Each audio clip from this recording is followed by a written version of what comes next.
कहा जाता है कि हमारी ये पृथ्वी 450 करोड़ साल पुरानी है। जब से पृथ्वी का जन्म हुआ तब से लेकर आज तक इन 450 करोड़ सालों में पृथ्वी ने कई बदलाव देखे, सिवाय एक सत्य और कपट के बीच चल रहा युद्ध।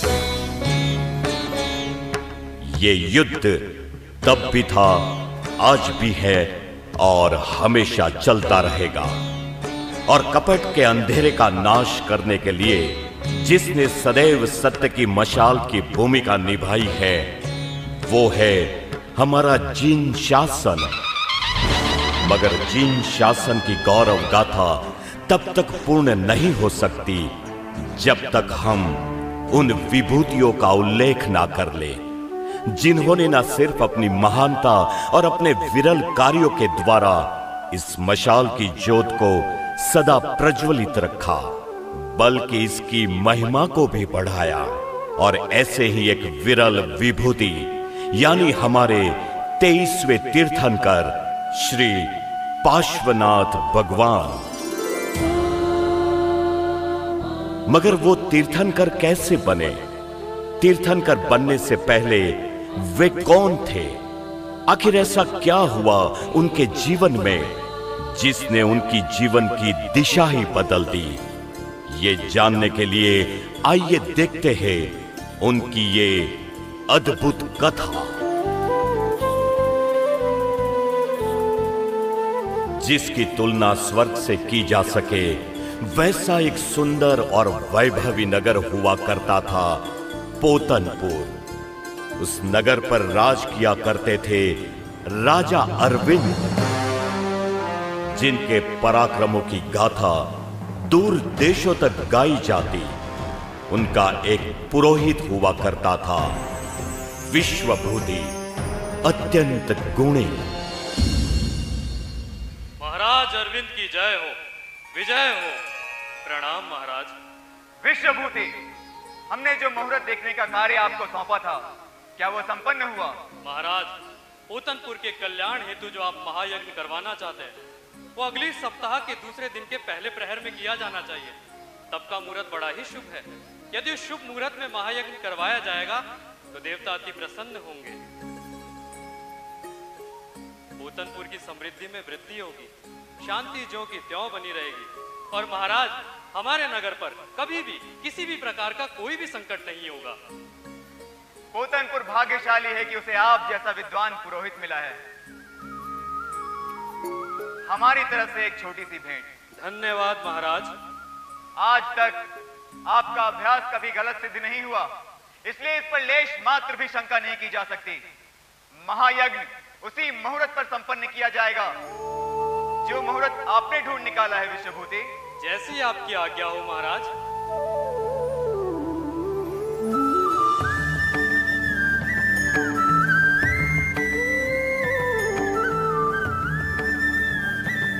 जय जिनेन्द्र। परम पूज्य आचार्य अक्षय बोधि महाराज साहेब, परम पूज्य आचार्य महाबोधि महाराज साहेब, परम पूज्य आचार्य हंस रत्न सुरेश्वर जी महाराज साहेब, सर्व साधुगण और सर्व साध्वी जी गण के चरणों में कोटि कोटि वंदना। तलेगांव जीरावाला पार्श्वनाथ ट्रस्ट और प्रीशा प्रोडक्शन आप सभी का तहे दिल से स्वागत करता है और प्रस्तुत करता है पार्श्वनाथ भगवान के 10 भव पर आधारित पुरुष दानिया श्री पार्श्वनाथ। लेखक प्रियम जानी, दिग्दर्शक नीना गाला, सह निर्देशक ध्रुव ठक्कर, जय दवे, निर्माण सहायक आकांक्षा शाह, धार्मिक तूरी, स्टेज सहायक चिराग रुदानी, अखिलेश यादव, कश्यप, भूमि ठक्कर, पुनीत मोदी, प्रकाश शिवाजी सिंडे, संगीत Prakash Panchal, makeup Umesh Parmar and team.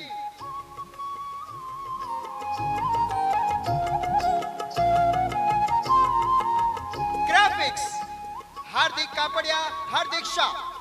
Mics Mukund Sutrave, Amit Sedani. पात्र अंकित तोशनीवाल, अनुराग शर्मा, अरुण त्रिपाठी, बारबी शर्मा, चेतन गार्गे, रविशंकर आजाद, संदीप यादव, शुभम शर्मा, सृष्टि पांडे, वर्षा तिवारी, दैवत मेहता, पुनीत मोदी, जय दवे। तो प्रस्तुत करते हैं नीना गाला द्वारा दिग्दर्शित पार्श्वनाथ भगवान के 10 भाव पर आधारित पुरुष दानिया श्री पार्श्वनाथ।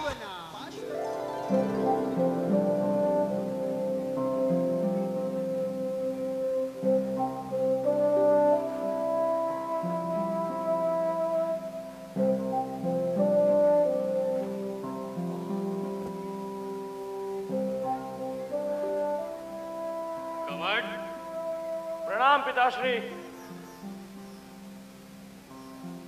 प्रणाम पिताश्री। अनु द्वारा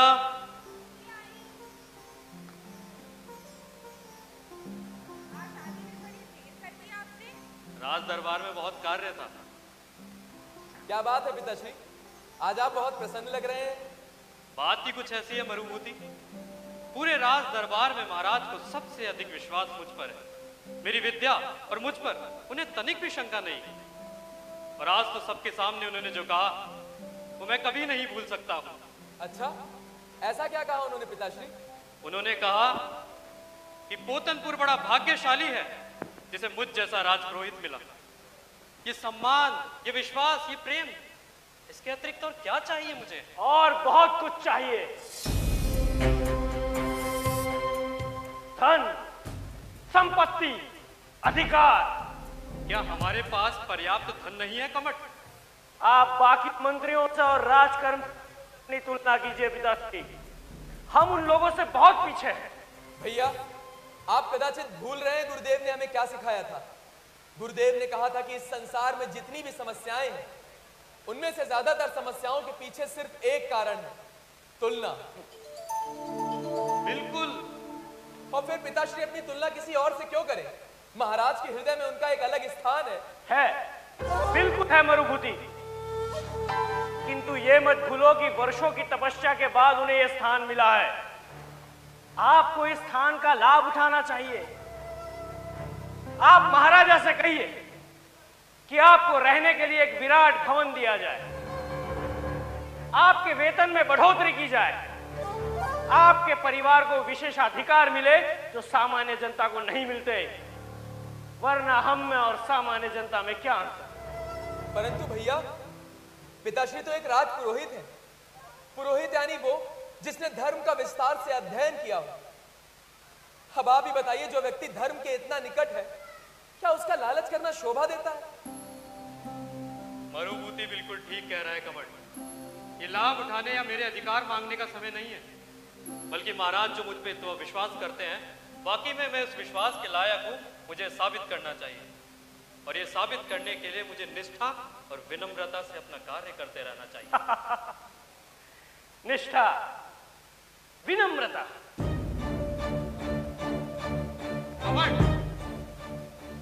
कोई बात नहीं पिताश्री, आइए।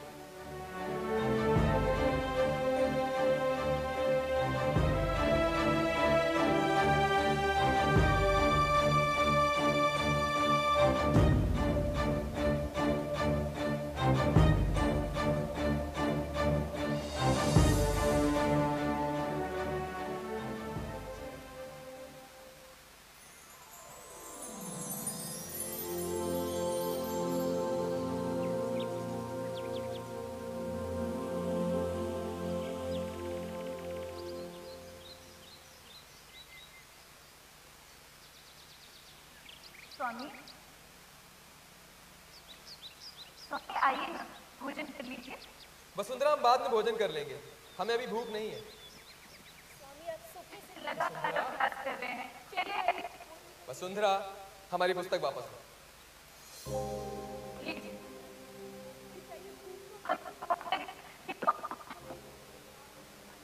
वसुंधरा, तुमने सवेरे से भोजन नहीं किया। स्वामी, खाया तो हम कैसे भोजन कर लें? वसुंधरा, ठीक है, हम दोनों साथ में भोजन करेंगे। आओ।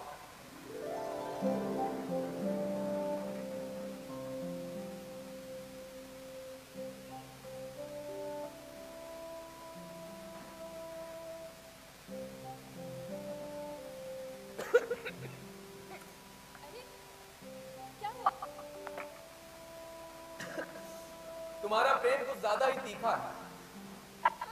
तुमने इसमें ज्यादा मिर्च डाल दी वसुंधरा।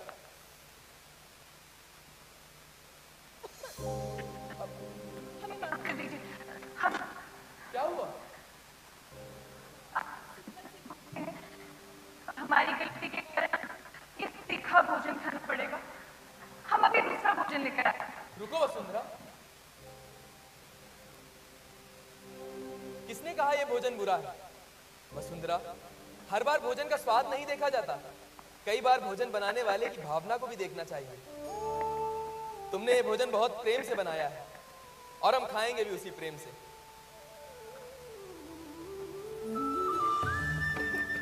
वैसे भी मिर्च तो स्वास्थ्य के लिए अच्छी होती है ना?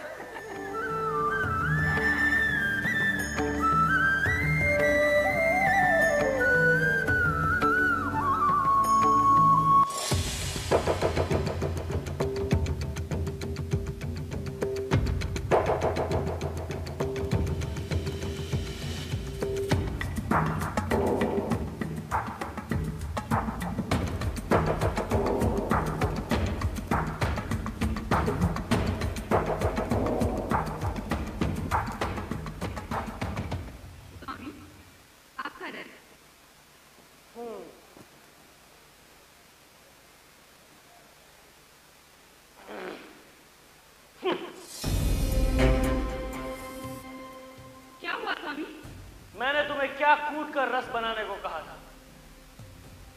6 बादाम, 6 काजू और 4 अखरोट। और अंजीर? 4 अंजीर कूटने को नहीं कहा था? भूल गई। एक काम दिया था वो भी भूल गई। एक काम तो तुमसे ठीक से होता नहीं। अब खड़ी क्यों हो?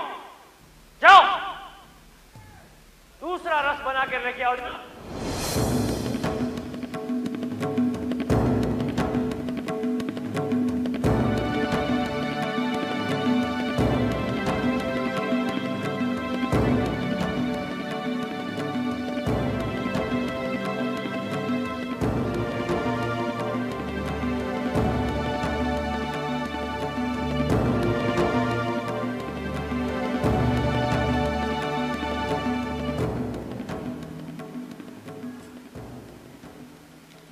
अनुद्वारा, कमट, मरुभूति, कहाँ हो सभी? यहाँ आओ। पिताजी, आपने बुलाया? हाँ। क्या बात है स्वामी? क्या हुआ? मैंने एक बहुत ही महत्वपूर्ण निर्णय लिया है। कैसा निर्णय? वही निर्णय सुनाने के लिए मैंने आप सबको यहाँ एकत्रित किया है। कई दिनों से एक विचार मुझे खाया जा रहा है। कैसा विचार स्वामी? ये मेरा मार्ग नहीं हो सकता अनुद्वारा। मैं भटक गया। मतलब? महाराज अरविंद से मुझे वो सब कुछ मिला जिसकी एक राज कर्मचारी को मंशा होती है। धन, सुख, मान सम्मान, सब कुछ। किंतु ये तो भौतिक सुख हुआ ना। धर्म के इतना निकट जाने के बाद भी मेरी मंशा अगर केवल भौतिक सुख को हो तो मेरे अध्ययन, मेरे अभ्यास का क्या अर्थ? नहीं, मेरी मंशा तो होनी चाहिए केवल शाश्वत सुख। और वो तो तभी प्राप्त होती है ना जब मनुष्य अपने भौतिक बंधनों से मुक्त हो जाता है। यानी आप? हाँ हाँ अनुद्वारा, मैं दीक्षा लेना चाहता हूं। लेकिन अनुद्वारा, देखो अनुद्वारा, अब हमारे दोनों पुत्र विवाहित हैं और अपना घर चलाने में सक्षम है। एक शास्त्र में निपुण है तो दूसरा शस्त्र में। इसलिए इन्हें सफलता मिलेगी, ये तो निश्चित है। यानी पिता के तौर पर मेरी इनके प्रति जो भी जिम्मेदारियां थी मैं वो पूरी कर चुका हूं। परंतु इस घर के प्रति, मेरे प्रति आपकी कोई जिम्मेदारी नहीं। तुम्हारी तो मुझे तनिक भी चिंता करने की आवश्यकता नहीं है अनुद्वारा, क्योंकि मुझे अपने दोनों पुत्रों पर पूरा पूरा भरोसा है कि वो तुम्हारा ख्याल रखेंगे। इसलिए आप कृपया करके मुझे अनुमति दे दीजिए।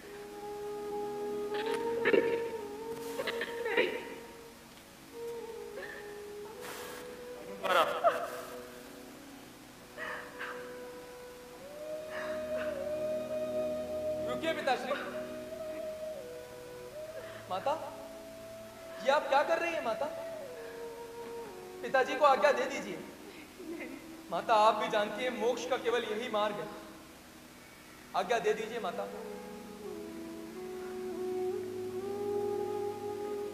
पिताश्री, आप जैसे महान पिता की छत्र छाया से हमें वंचित होना पड़ रहा है। हमें इस बात का खेद है, परंतु हम ये भी जानते हैं पिताश्री कि आपका लक्ष्य बहुत ही उच्च है।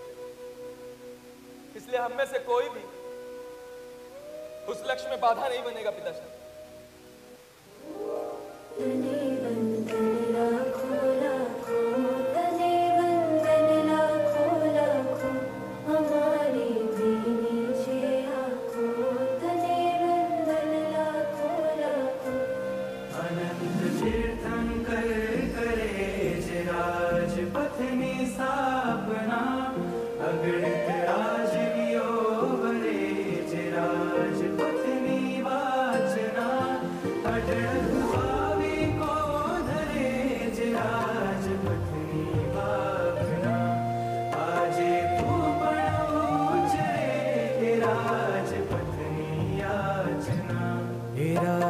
पत्नी याचना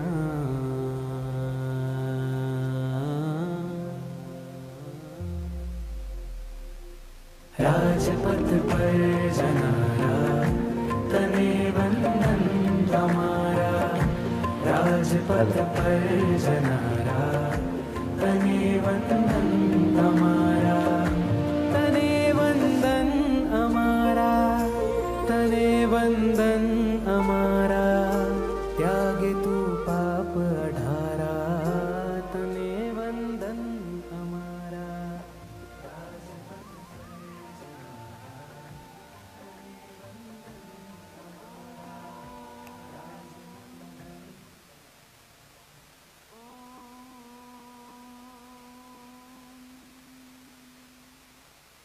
माताश्री, माताश्री, मैं अभी आश्रम से आ रहा हूँ माता। क्या हुआ पुत्र? सब ठीक तो है? मुझे पता चला कि पिताश्री क्या हुआ उन्हें? पिताजी नहीं रहे माता। माता, संभालिए माता।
माँ, आपने 4 दिन से कुछ भी नहीं खाया, कृपा करके कुछ खा लीजिए।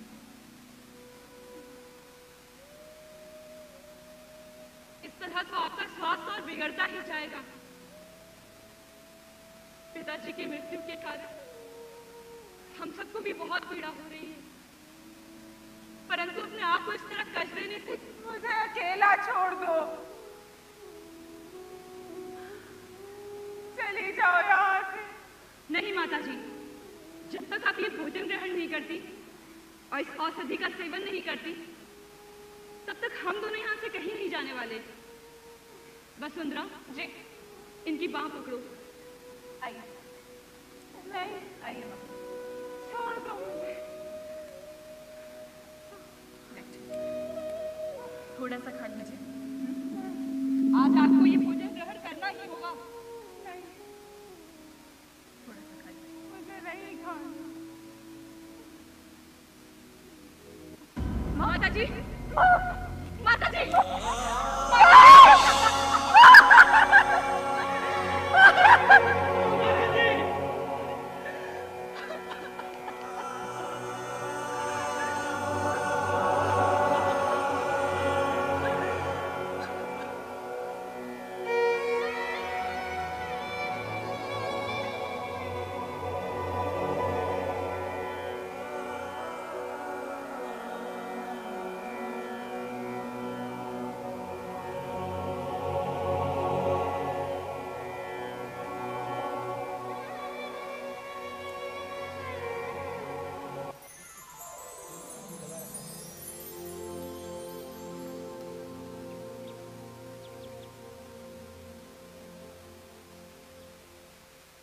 आप आगे, मैं जल लेकर आता हूँ।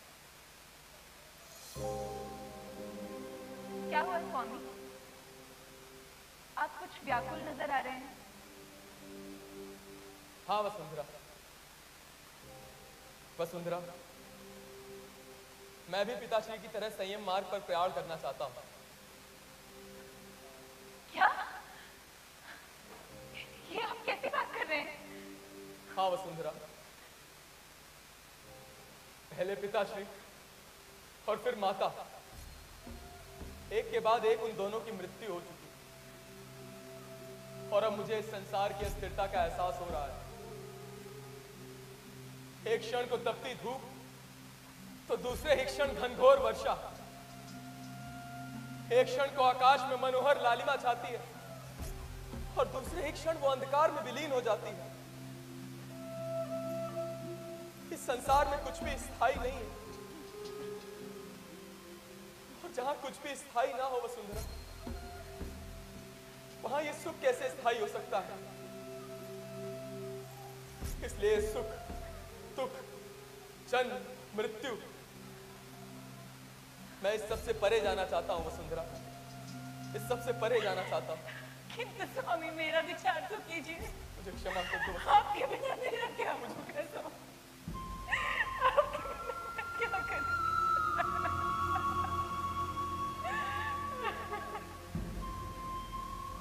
उठो वसुंधरा, क्यों?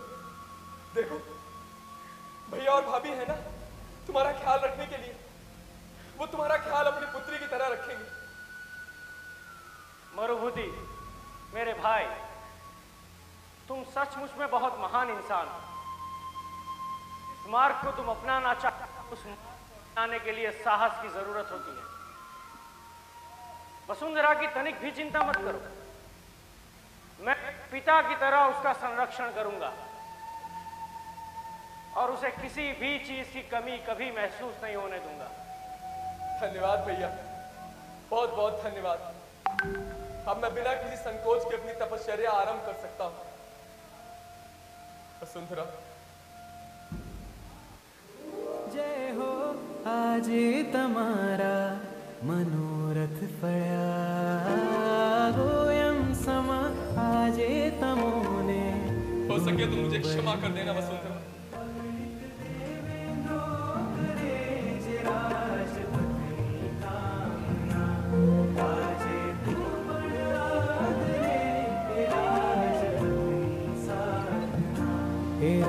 राजपत्नी साधना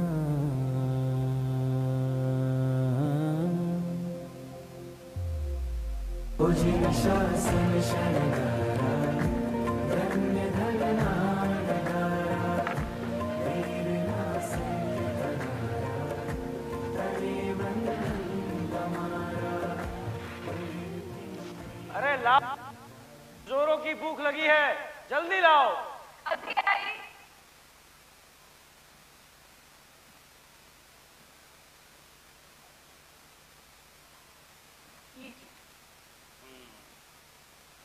वसुंधरा,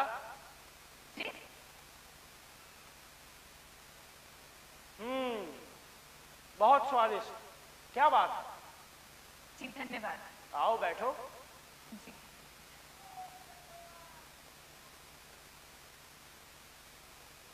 भाभी के बिना घर कितना सूना हो गया है ना। वो मायके से लौट कर कब आ रही है?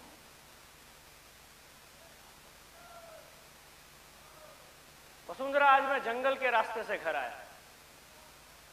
वहां जंगल के बीचों बीच एक वृक्ष पर मैंने एक बहुत सुंदर पुष्प देखा। इतना सुंदर, इतना आकर्षक कि बात मत पूछो। सच? मगर उस पुष्प को देखकर मेरे मन में एक विचार आया। तो क्या?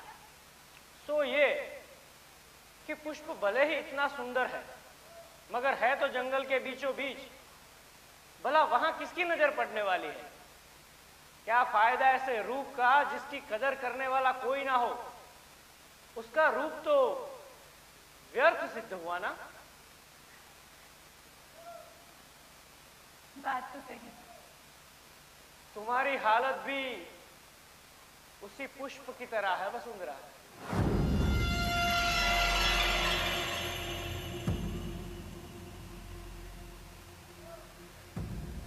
ये आप कैसी बात कर रहे हैं? क्या फायदा ऐसे रूप का जिसकी कदर करने वाला कोई ना हो? जिसे इसकी कदर करनी चाहिए थी वो तो चला गया कहीं दूर। चिंता मत करो, मैं जो हूं। ये क्या बोल रहे हैं आप? अच्छा वसुंधरा, एक बात बताओ, अभी मैं क्या कर रहा हूं? बताओ वसुंधरा। भोजन कर रहे हैं। क्यों? भूख। बोलो वसुंधरा। भूख मिटाने के लिए। तो क्या ये पाप हो गया? क्या भूख मिटाना पाप हो गया वसुंधरा? नहीं, ये तो हमारा कर्तव्य है हमारे शरीर के प्रति। आप होश में तो हैं? मैं आपके भाई की पत्नी हूं। बिल्कुल, उसी भाई की जिस भाई को मैंने वचन दिया था कि मैं तुम्हारी पत्नी को किसी भी चीज की कमी महसूस नहीं होने दूंगा। किसी भी चीज की नहीं। मैं तो केवल अपना वचन पूरा कर रहा हूं। आप होश में आइए। ये जो आप करना चाहते हैं ये पाप है। घोर पाप। पाप और पुण्य केवल मनुष्य के मन की उपज होती है। असल में ऐसा कुछ नहीं होता। आप दूर हट जाइए। वसुंधरा, स्वयं सोचो वसुंधरा, जिस कार्य को करने से आनंद की प्राप्ति हो, भला वो पाप कैसे हो सकता है? तो ये छल है। छल? कैसा छल? किसके प्रति छल? तुम्हारे पति ने ही तो कहा था कि मेरे तुम्हारे प्रति और तुम्हारे मेरे प्रति कुछ कर्तव्य हैं। उन्होंने आपको पिता का कर्तव्य निभाने के लिए कहा था। ये सब कहने की बातें हैं वसुंधरा, और ये तो सोचने में भी कितना विसंगत लगता है। मरुभूति तो अपने फायदे के लिए सब कहकर चला गया, किंतु तुम स्वयं सोचो, अपनी आयु देखो, मेरी आयु देखो। आखिरकार तुम्हें भी तो जरूरत है किसी के सहारे की, सहयोग की, प्रेम की। और ये प्रेम पिता के रिश्ते या किसी और रिश्ते से नहीं मिल सकता वसुंधरा।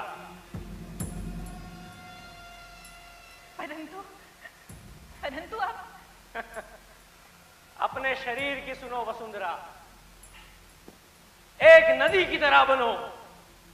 एक किस तरह बहती है बेझिझक, उसी तरह तुम भी अपनी सारी चिंताओं से, अपने सारे विचारों से मुक्त हो जाओ। अपने आप को बहने दो वसुंधरा, बहने दो एक नदी की तरह।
आप यहाँ भाभी?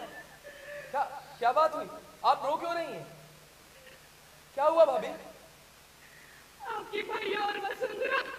क्या हुआ? वे कुशल तो है ना?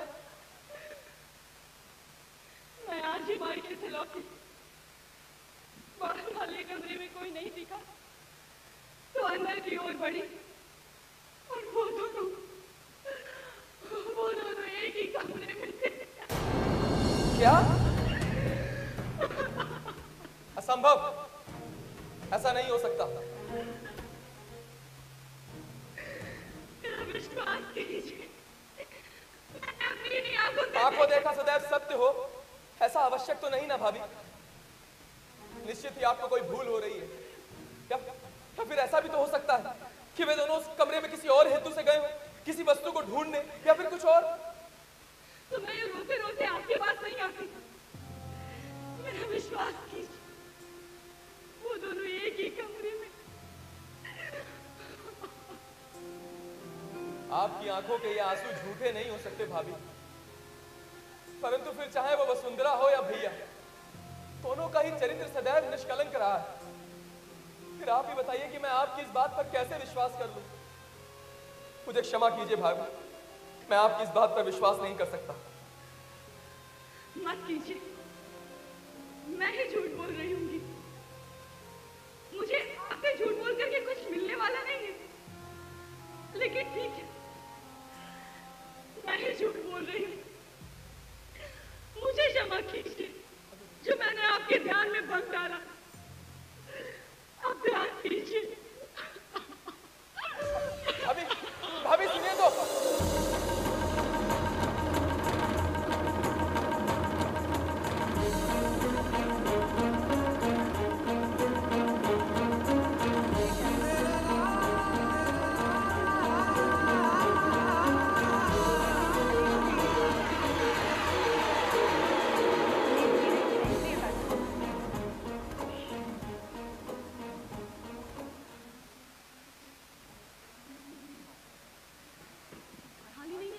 जल्दी लाओ भाई।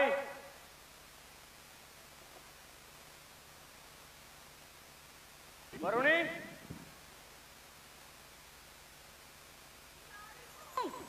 जल्दी करो। हाँ हाँ आ रही हूँ।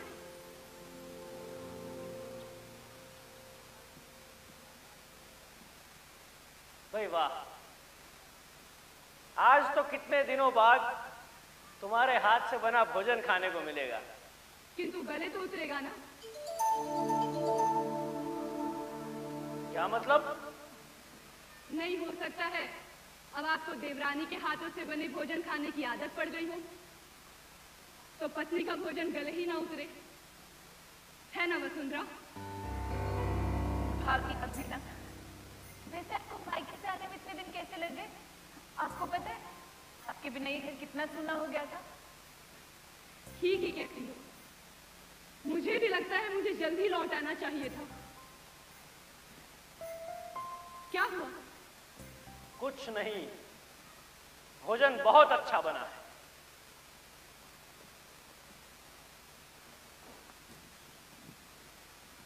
अरे कोई है?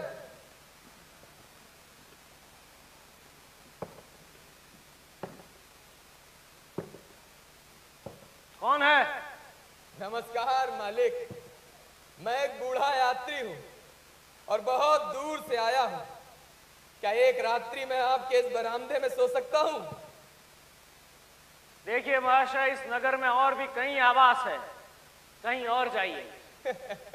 मालिक, मुझ बूढ़े की इस अवस्था को तो देखिए। आपको लगता है कि मैं किसी भी आवास का किराया चुका पाऊंगा? महाशय, मैं आपको जानता तक नहीं, तो आपको यहाँ सोने की अनुमति कैसे दे दूं, आप बताइए। मुझ बूढ़े की तलाशी ले लीजिए मालिक। मेरे पास इस पुरानी लाठी के सिवा और कुछ नहीं है। हाथ जोड़ता हूँ आपके मालिक, सिर्फ एक रात्रि की तो बात है और सूर्य की पहली किरण निकलने से पहले मैं यहाँ से चला जाऊंगा मालिक। ठीक है, यहाँ सो जाइए। धन्यवाद मालिक, धन्यवाद।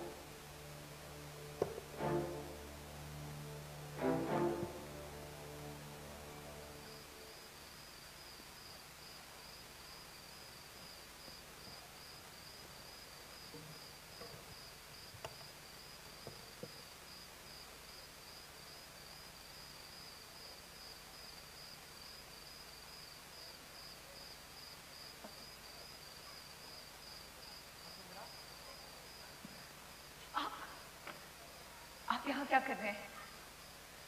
आपको पता है ना भाभी घर पर है, फिर भी।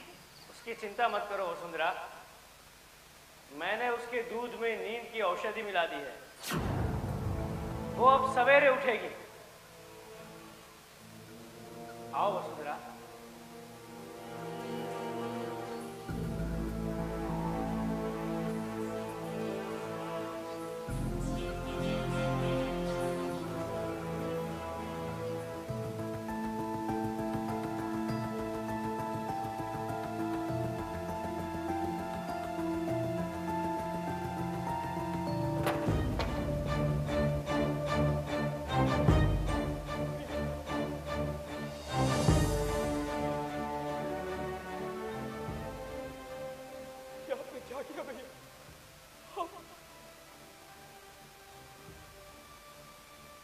आपको कभी क्षमा नहीं करूंगा भैया, मैं आपको कभी क्षमा नहीं करूंगा।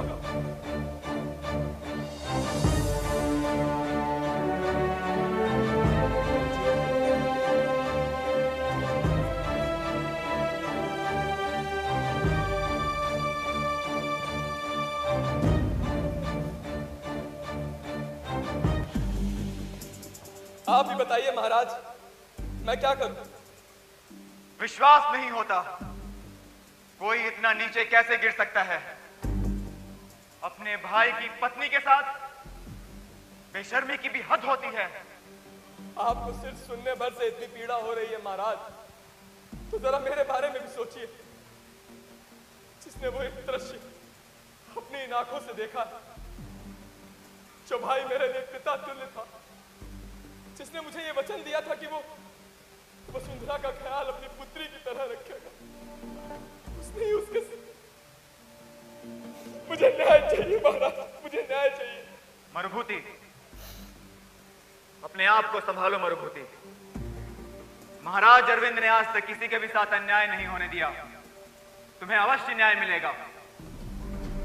कमट केवल मृत्यु दंड के लायक है, परंतु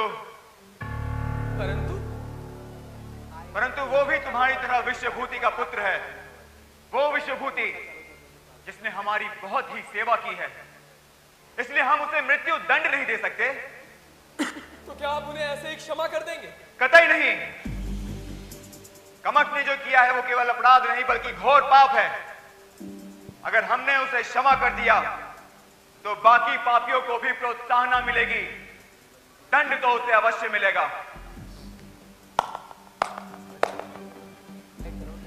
हम आदेश देते हैं कि कमट को हमेशा हमेशा के लिए इस नगर से बाहर निकाल दिया जाए और उसे इस प्रकार अपमानित किया जाए कि दोबारा कोई ऐसा पाप करने का विचार भी अपने मन में न लाए। मेरी आज्ञा का पालन हो।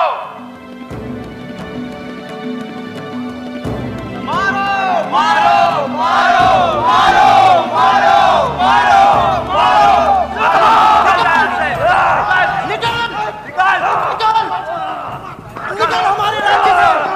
अरे कहा विश्वबुद्ध, कहा तो निकल। अच्छा हुआ तुम्हारे पिताजी ये सब देखने से पहले ही स्वर्ग सिधार गए। अगली बार से इस राज्य में कदम मत रखना। मारो मारो दोस्तों आप ही को, निकाल इधर से।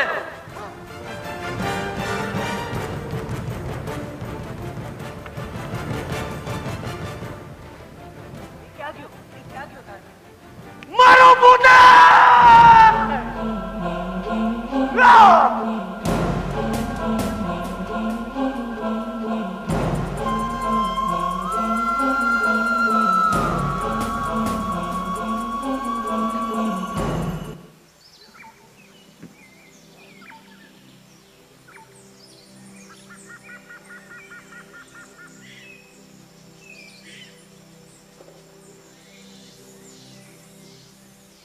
भैया, आपने हमें बुलाया था क्या?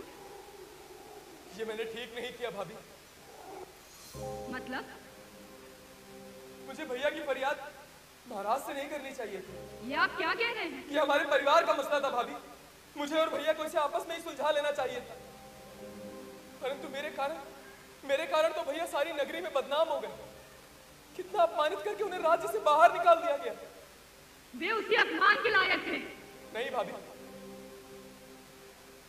परंतु उन्होंने जो हमारे मानता हूं उन्होंने हम दोनों के साथ ही विश्वासघात किया, परंतु भाभी वो है तो हमारे भैया ही ना। यदि मैं उनके सामने जाकर उनसे अपना दुखड़ा रोता तो क्या वो मुझसे क्षमा नहीं मांगते, पश्चाताप ना करते? तो वो अवश्य मुझसे क्षमा मांगते भाभी, पश्चाताप भी करते। परंतु मैं कितना निर्दयी, मैंने तो उन्हें अपनी भूल सुधारने तक का भी अवसर न दिया। भूल? उन्होंने जो किया वो आपकी दृष्टि में एक सामान्य भूल है, वो पाप था, पाप। फिर जो मैंने किया भाभी, वो क्या वो पाप नहीं था? एक तापसी का सदैव एक ही लक्ष्य होता है कि उसके कारण किसी को लेश मात्र भी दुख ना पहुंचे, और मेरे कारण तो भैया सारा जीवन वनों में भटकेंगे। तनिक कल्पना कीजिए भाभी, न जाने कितने अनगिनत कष्टों को सहना पड़ेगा उन्हें। फिर आप भी बताइए कि क्या अर्थ है मेरी इस तपश्चर्या का, जब प्रतिशोध की अग्नि ने मुझे इतना अंधा बना दिया कि मैंने बिना कुछ सोचे ही महाराज से भैया की फरियाद कर दी। ये मैंने ठीक नहीं किया भाभी, ये मैंने ठीक नहीं किया।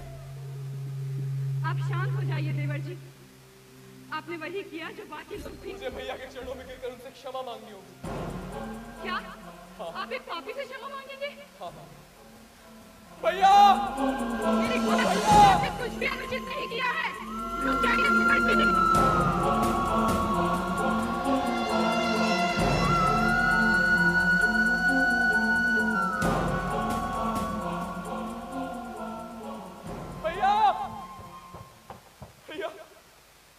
तुम यहाँ क्यों आए हो मरुभूति? मुझे क्षमा कर दीजिए भैया, मुझसे बहुत बड़ी भूल हो गई। चले जाओ यहाँ से। आप जब तक मुझे क्षमा नहीं कर देते मैं यहाँ से कहीं नहीं जाऊंगा। प्रतिशोध की अग्नि ने मुझे इतना अंधा बना दिया कि मैंने बिना कुछ सोचे समझे ही महाराज से आपकी फरियाद कर डाली। मुझ मूर्ख ने यह भी ना सोचा कि मैं जिसकी फरियाद कर रहा हूं वो मेरा बड़ा भाई है, मेरा सगा बड़ा भाई। मेरे चरणों से दूर हटो। मैंने तो आपको पश्चाताप का अवसर नहीं दिया भैया, परंतु आप भी मेरी तरह निर्दयी मत बनिए। मुझे पश्चाताप का अवसर दीजिए भैया, मैं आपकी बहुत सेवा करूंगा। मैंने कहा ना, मेरे चरणों से दूर हट मरुभूति। सम्राट भाव के साथ में जीवित न रह सकूंगा भैया, मुझे क्षमा कर दीजिए, मुझे क्षमा कर दीजिए भैया, मुझे क्षमा कर दीजिए। क्षमा कर दूं? तुझे क्षमा कर दूं?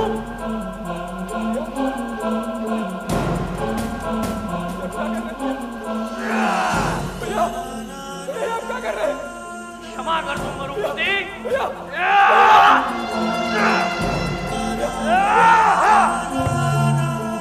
क्षमा कर दूं? तुझे क्षमा कर दूं? तुम्हारी वजह से मेरा मान सम्मान गया, तुम्हारी वजह से मुझे मेरा घर, मेरा परिवार छोड़ना पड़ा, तुम्हारी वजह से मेरी पत्नी को मुझे छोड़ना पड़ा, तुम्हारी वजह से, तुम्हारी वजह से, तुम्हारी वजह से। मरुभूति, मरुभूति, मरुभूति, उठो मरुभूति, मरुभूति, ये क्या किया तुमने? तो और क्या करता? ये मूर्ख इसी लायक था। निकल जाओ यहाँ से, तुम्हारे जैसे राक्षस के लिए कोई जगह नहीं इस आश्रम में, और दोबारा कभी यहाँ कदम रखने की हिम्मत मत करना। इतने पवित्र तापसी की इतनी निर्मम हत्या, और तुम्हें तनिक भी पछतावा नहीं है? पछतावा? हाँ। मेरा बस चले तो हर जन्म में इसकी ऐसी ही निर्मम हत्या करूं, हर जन्म में। मरुभूति, मरुभूति, मरुभूति। मृत्यु के पश्चात मरुभूति विंध्य के पर्वतों पर युद्धपति नामक एक प्रबल हाथी के रूप में अवतरित हुआ। रहा सवाल कमठ का, तो आश्रम से निकाले जाने के बाद कमठ के पास वनों में भटकने के अलावा और कोई चारा नहीं था। तपस्वियों ने उसकी बहुत निंदा की। अब वो जहां भी जाता लोग उससे अपना मुंह मोड़ लेते, कोई भी उससे बात ना करता। वो बिल्कुल अकेला पड़ गया। ये निंदा, ये अकेलापन वो सह नहीं पाया और आखिरकार उसकी मृत्यु हो गई। उसकी रग रग में केवल विष था। कदाचित इसलिए मृत्यु के बाद भी उसे एक विषधारी सांप का ही रूप मिला। कुक्कुट जाति का सांप। और महाराज अरविंद दीक्षा अंगीकार करके उसी जंगल में साधना कर रहे थे। तभी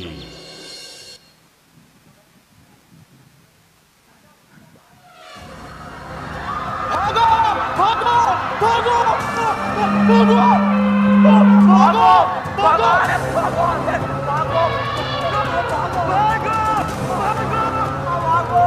भागो भागिए यहाँ से, भागो भागो यहाँ से।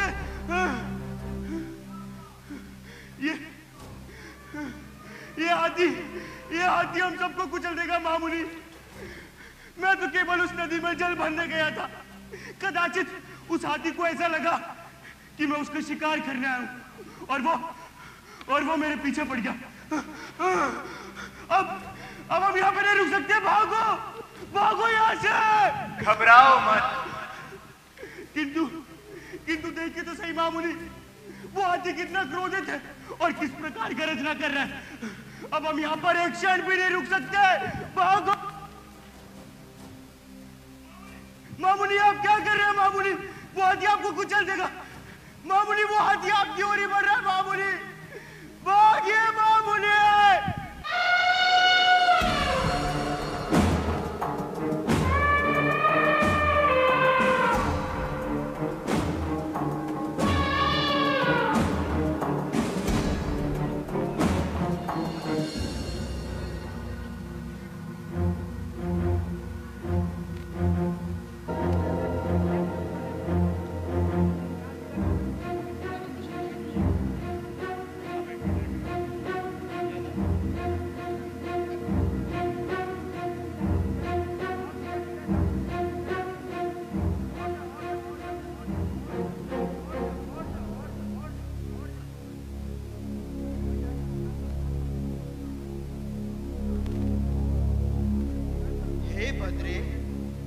अपने पूर्व भव का स्मरण करो।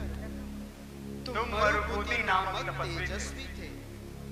मुझे पहचानो, मैं वही अरविंद राजा हूं जिसके पास तुम न्याय मांगने आए थे। स्मरण करो, उस भव में तुमने जिस श्रावक धर्म को स्वीकार किया था उसका स्मरण करो। क्या तुम्हें यह वैश्यपना शोभा देता है? नहीं मरुभूति, इस स्वापद जाति के मोह का त्याग करो और अपने पूर्व भव के आदर्शों का स्मरण करो। स्मरण करो मरुभूति, स्मरण करो। उस भव में तुम एक बुद्धिमान और तत्वज्ञानी श्रावक थे। कहां तुम्हारी वो धीरता और कहां ये वैश्यपना? पूर्व भव में तुमने जिस श्रावक धर्म को अंगीकार किया था उसे पुनः प्राप्त करो। अपने अंतर में वो ज्योत पुनः प्रज्वलित करो। मुनिवर,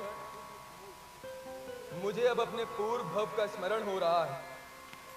महामुनि, मैं घोर तपश्चर्या में अपने जीवन को लीन कर चुका था और आज वही मैं द्वेष भाव का प्रदर्शन कर रहा हूं। ये कितनी लज्जाजनक बात है। मुझे क्षमा करें प्रभु।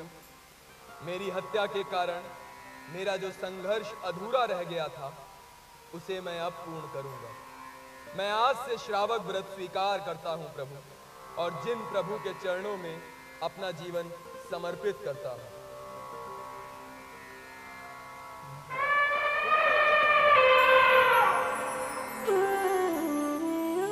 तत्पश्चात महामुनि ने तमाम श्रावक व्रतों का उच्चारण किया। युद्धपति का वैश्यपन तो उस दिन समाप्त हो गया, परंतु कुक्कुटनाग का द्वेष ज्यों का त्यों था। संसार में यदि सबसे घातक कुछ है तो वो है द्वेष, बैर की भावना। वो चिंगारी यदि एक बार अग्नि का रूप ले ले तो फिर जन्मों जन्म तक वो अग्नि नहीं बुझती और हर भाव में मनुष्य उस भावना के अधीन अपने दुष्कर्मों को दोहराता रहता है। कुक्कुटनाग अनेक निर्दोष प्राणियों को डसता रहा। फिर एक दिन शिकार की तलाश में भटकते भटकते वो एक नदी किनारे जा पहुंचा और वहां उसकी नजर युद्धपति पर पड़ी।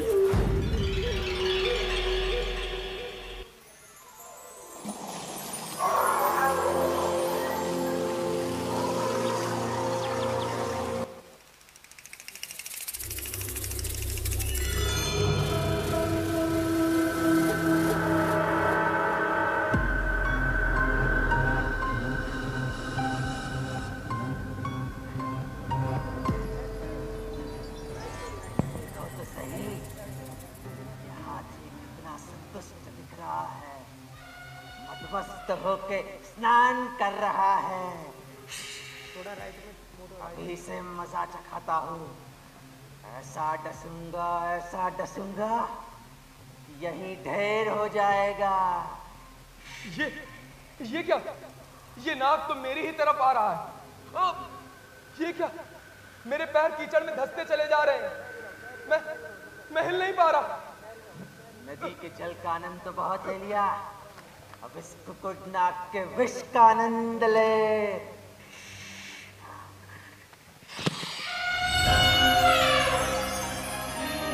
मृत्यु के पश्चात युद्धपति सहस्त्रार देवलोक में 17 सागरोपम के आयुष्य वाले देवता हुए और कुक्कुटनाग की तो कुछ वर्षों बाद मृत्यु हो गई, परंतु उसका अंजाम इन दोनों से अलग हुआ। अपने अनगिनत पापों के कारण वो 17 सागरोपम के आयुष्य वाला नारकी हुआ, जिसे 5वीं नरक भूमि में अपने पापों का दंड भोगना पड़ा। 8वें देवलोक में कई काल बीत जाने के बाद युद्धपति का जीव तिलका नगरी की महारानी कनक तिलका के गर्भ में अवतरित हुआ। राजा विद्युतगति ने अपने उस तेजस्वी और शौर्यवान पुत्र का नाम रखा किरणवेग। कुछ समय के पश्चात विद्युतगति के मन में वैराग का भाव उत्पन्न हुआ, इसलिए राज्य की बागडोर अपने सुपुत्र किरणवेग के हाथों में सौंपकर वे अपने गुरुदेव की शरण में चले गए। किरणवेग के राज में राज्य और समृद्ध होने लगा। उन्होंने हर चुनौती का डटकर सामना किया।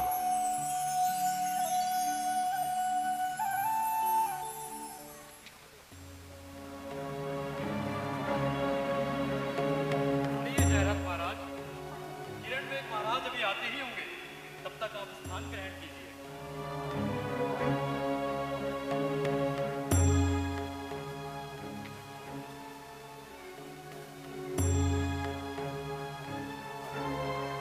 महाराज। राजकुमार। महाराज, हमारे बुलावे का मान रखकर जो आपने यहाँ आने का कष्ट किया, उसके लिए हम आपके बहुत आभारी हैं महाराज। इसमें आभार कैसा राजकुमार? आपके पिताश्री हमारे घनिष्ठ मित्र थे, उनके सुपुत्र का बुलावा हम कैसे नकार सकते थे?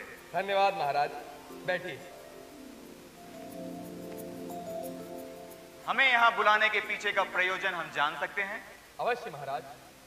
महाराज, पिछले कई वर्षों से आप तिलका नगरी के व्यापारियों से कपास खरीदते आए। जी राजकुमार। किंतु इस वर्ष आपने ये फैसला किया है कि आप चंदनपुर के व्यापारियों से कपास खरीदेंगे। जी हाँ। राजन, आपको किस नगरी के साथ कौन सा व्यापार करना है, यह निर्णय सिर्फ आपका है और मुझे या किसी भी अन्य राजा को आपसे यह प्रश्न पूछने का अधिकार नहीं है कि आपने ऐसा निर्णय क्यों लिया। परंतु महाराज, हम तो आपके घनिष्ठ मित्र के पुत्र हैं ना, क्या हम उस नाते आपसे यह प्रश्न पूछ सकते हैं कि आपने एकाएक ऐसा निर्णय क्यों लिया? राजकुमार, हम जानते हैं कि हमारे इस निर्णय से आपकी भावनाओं को ठेस पहुंची होगी। उसके लिए हम आपसे क्षमा चाहते हैं राजकुमार, परंतु ये निर्णय लेने के सिवा हमारे पास और कोई चारा नहीं था। क्या हम आपकी मजबूरी जान सकते हैं महाराज? राजकुमार, पिछले कुछ समय से हमारे राज्य की आर्थिक स्थिति दुर्बल पड़ चुकी है। मानते हैं कि आपके नगर के कपास की गुणवत्ता सबसे श्रेष्ठ है, परंतु आपके नगर के व्यापारी जिस दाम में हमें कपास बेच रहे हैं, उससे आधे दाम में चंदनपुर के व्यापारी हमें कपास बेचने को तैयार हैं। इसलिए हमें यह निर्णय लेना पड़ा राजकुमार। क्षमा कीजिएगा महाराज, किंतु चंदनपुर के व्यापारियों से कपास खरीदकर आप अपने राज्य का भला नहीं कर रहे हैं। जी हाँ महाराज, बल्कि स्वयं उसकी बर्बादी को सामने से चलकर आमंत्रण दे रहे हैं। ये क्या कह रहे हैं आप? महाराज, चंदनपुर के राजा की धूर्तता से कदाचित आप परिचित नहीं है। वो एक तीर से दो शिकार करना चाहता है। वो कैसे? वो ऐसे महाराज कि चंदनपुर के व्यापारी जो कपास आपको बेच रहे हैं, असल में वो उनके राज्य की है ही नहीं। वो कपास तो महाराजा हर्षवर्धन की नगरी की। क्या? जी हाँ महाराज, चंदनपुर के मौसम में कपास उगाना असंभव है।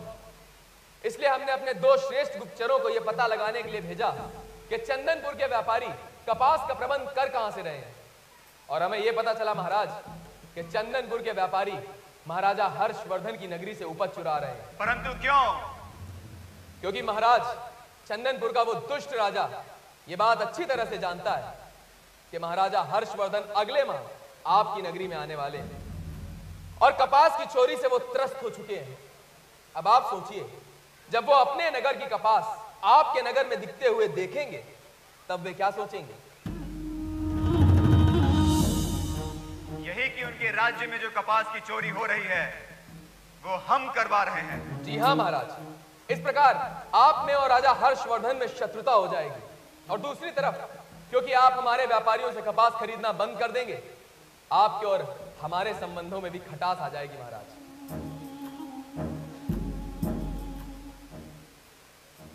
परंतु एक बात बताइए राजकुमार। जी महाराज। राजा हर्षवर्धन अपने राज्य की उपज को देखते ही कैसे पहचान लेंगे? बैठिए महाराज। महाराज, राजा हर्षवर्धन की नगरी में जो कपास उगती है, उसका वजन बाकी नगरियों की कपास से भिन्न है और उसकी कोमलता में भी फर्क है। इसलिए महाराजा हर्षवर्धन अपनी कपास देखते ही पहचान जाएंगे। आप ठीक कह रहे हैं राजकुमार, परंतु चंदनपुर का राजा यह सब क्यों कर रहा है? क्योंकि वो धूर्त चाहता है कि आप में और राजा हर्षवर्धन में युद्ध हो महाराज। क्या? जी हाँ महाराज, जब दो व्यक्तियों में युद्ध होता है तो लाभ सदैव तीसरे व्यक्ति का होता है। कदाचित चंदनपुर के राजा का ये विचार होगा कि जब आपकी और राजा हर्षवर्धन की सेनाएं युद्ध में तल्लीन होंगी, तब वो आप लोगों पर आक्रमण करेगा। और चूंकि आप दोनों की सेनाएं आक्रमण के लिए तैयार नहीं होंगी, आपकी पराजय निश्चित है महाराज। राजकुमार किरणवेग, आपने हमें यहां बुलाकर हमारे राज्य को बचा लिया। हम बहुत बड़ा अनर्थ करने जा रहे थे। धन्यवाद राजकुमार, बहुत बहुत धन्यवाद। तिलका का यह परम सौभाग्य है कि उसे आप जैसा चतुर राजा मिला है, जो बल और बुद्धि दोनों का ही प्रयोग करना जानता है। धन्यवाद महाराज। अब हम प्रस्थान करते हैं राजकुमार। अवश्य महाराज।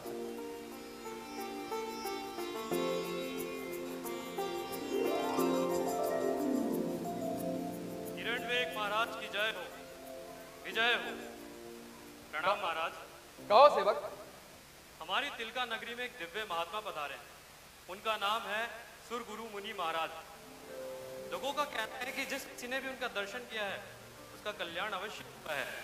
बस यही समाचार मैं आपके लिए लेकर आया था महाराज। बहुत उत्तम किया सेवक। साधु संतों की वाणी तो दिव्य प्रकाश के समान होती है। उनका अनुसरण किया जाए तो जीवन में कभी भी अंधकार नहीं छाता।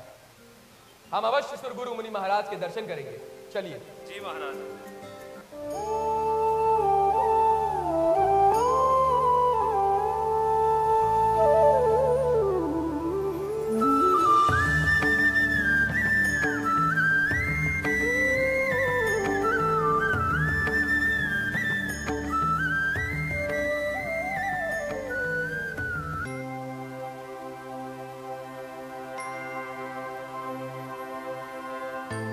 हे राजन, इस संसार रूपी वन में ना भटककर मोक्ष प्राप्त करने के लिए जिन सद्गुणों की आवश्यकता होती है वे बहुत दुर्लभ होते हैं। बहुत कम लोगों में वो गुण पाए जाते हैं, परंतु जिनके भीतर वो रत्न समान गुण हैं, वो भी यदि भोग विलास और भौतिक बंधनों में ओतप्रोत होकर उन गुणों को व्यर्थ सिद्ध करे तो उससे बड़ी दुखद बात और क्या हो सकती है। भौतिक बंधन उस भूल भुलैया के समान है जिसमें प्रवेश करना तो बहुत सरल है, परंतु उससे बाहर निकलना लगभग असंभव। इसलिए जिस किसी भी मनुष्य के भीतर सद्गुण है उसका लक्ष्य केवल और केवल एक ही होना चाहिए, मोक्ष।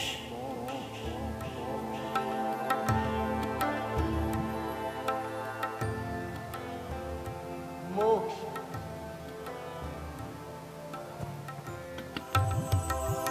अध्यात्म के तीन के तो किरण वेग के भीतर पहले से थे। आवश्यकता थी एक पवन की जो उन तिनकों को अग्नि का रूप दे। मुनि महाराज जी की वाणी ने उसी पवन का काम किया। देश न सुनने के पश्चात किरण वेग ने जल्द से जल्द दीक्षा लेने का निश्चय किया। वहीं दूसरी तरफ पांचवी नरक भूमि में तड़प रहे कुक्कुटनाग के जीव ने एक भयानक अजगर के तौर पर जन्म लिया।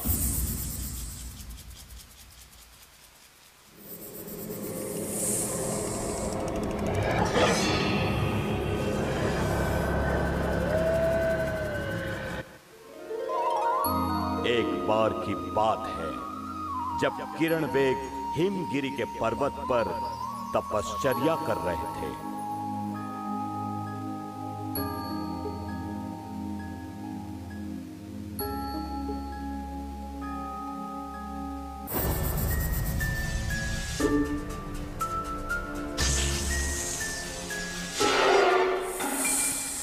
लगता है ये मुनि तपश्चर्या में लीन है।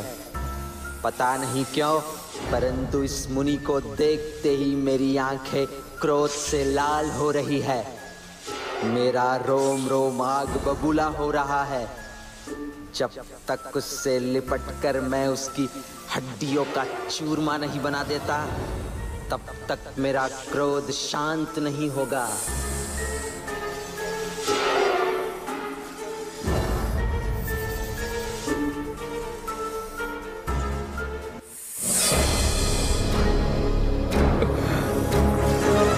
कितना उपकारी है ये अजगर।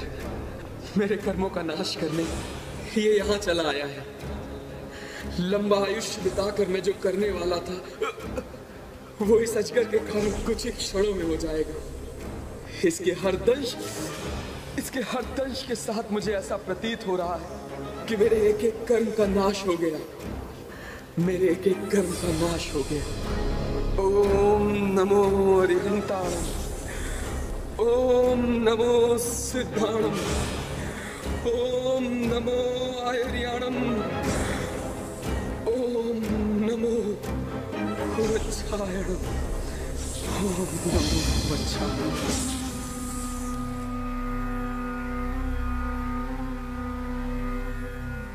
मृत्यु के पश्चात किरण वेग 12वें देवलोक में 22 सांगरोपम के आयुष्य वाले देव बने। पार्श्व प्रभु का 5वां जन्म। और जहां तक उस अजगर की बात है तो वो नए शिकार की तलाश में पर्वत पर भटक रहा था, जहां एक भयंकर ज्वालामुखी ने उसे जलाकर भस्म कर दिया, जिसके पश्चात तमःप्रभा नर्क में 22 सागरोपम के आयुष्य वाला नारकी बनकर उसे असह्य पीड़ा भोगनी पड़ी। देव संबंधित आयुष्य पूर्ण करने के पश्चात किरण वेग का जन्म शुभंकरा नगरी की महारानी लक्ष्मीवती और महाराज व्रजवीर्य के पुत्र के रूप में हुआ। पार्श्व प्रभु का 6ठा जन्म। आभूषण समान उस पुत्र का नाम रखा गया वज्रनाभ। आगे चलकर वज्रनाभ शस्त्र और शास्त्र दोनों में पारंगत हुआ।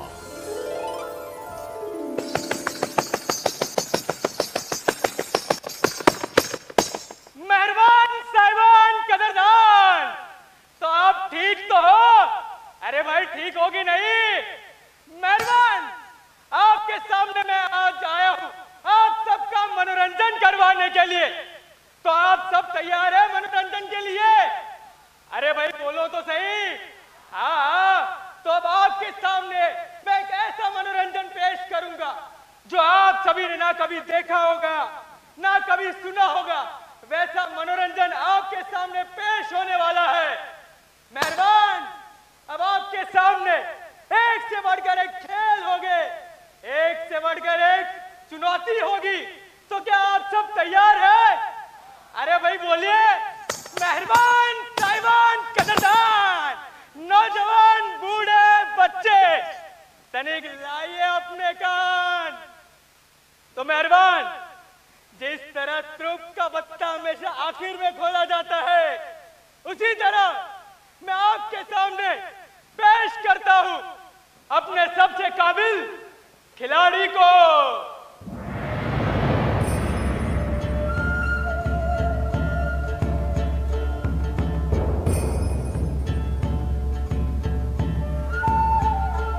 मेहरबान, मेरे बगल में खड़ा खिलाड़ी, अरे कोई हरा गहरा खिलाड़ी नहीं है, ये सूरवीर है, सूरवीर। इसने देश विदेश के बड़े से बड़े सूरमाओं को धूल चटा चुका है। मेहरबानों, यहाँ पर सभी राज्य के राजा उपस्थित हैं और अपने साथ अपने शेष तलवारबाज को भी लाए होंगे। लेकिन मेरा यह दावा है, मेरे खिलाड़ी को कोई हरा नहीं पाएगा। और यदि मेरे खिलाड़ी को कोई हरा पाया तो मेहरबान, मैं उसे मुंह मांगा इनाम दूंगा। तो मेहरबान, है कोई जो मेरे खिलाड़ी से मुकाबला करना चाहता है? है कोई राजा है कि नहीं? अरे बोलिए। तलवारबाज लड़ेगा तुम्हारे इस खिलाड़ी से, और मदारी हमारे सामने शीश झुकाने के लिए तैयार हो जाओ। अरे महाराज, पहले मुकाबला तो हो जाने दीजिए, तो शुरू करते हैं।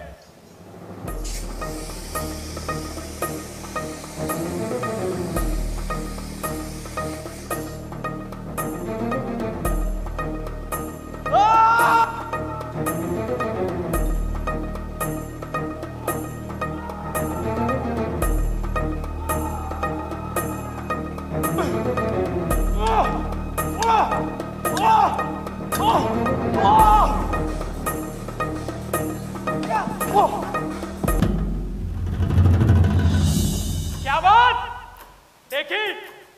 मेरे तलवारबाज की ताकत देखी? 3 बार, अरे 3 बार में घायल कर दिया आपके तलवारबाज को महाराज। और कोई है जो मेरे तलवारबाज से मुकाबला करना चाहता है? अरे बोलिए भाई, है कोई राजा है कि नहीं? हमारा ये तलवारबाज लड़ेगा आपके खिलाड़ी से। वाह महाराज वाह। चलिए आपका काम और आसान कर देते हैं। 2 तलवारबाज भी मेरे खिलाड़ी से मुकाबला कर सकते हैं, तो बोलिए कोई करेगा? महाराज मुझे एक और मौका दीजिए। जाओ, किंतु इस बार हमारी नाक नहीं कटनी चाहिए। तो चलो देखते हैं 2 तलवारबाज मेरे तलवारबाज को हरा पाते हैं या नहीं। तो शुरू करते हैं।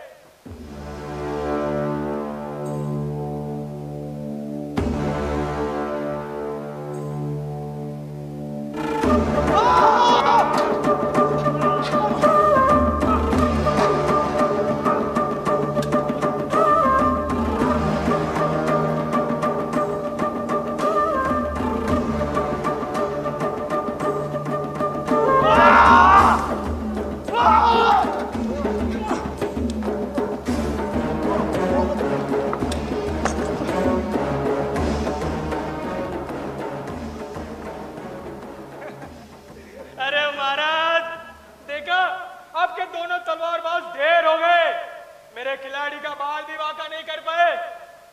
तो और कोई है कि आज का समारोह यही समाप्त करे? अरे है कि नहीं, बोलो भाई। हम युद्ध करेंगे तुम्हारे खिलाड़ी से। आप तो कोई राजकुमार मालूम पड़ते हो। जी हाँ, मैं शुभंकरा नगरी के महाराज वज्रवीर का पुत्र वज्रनाभ।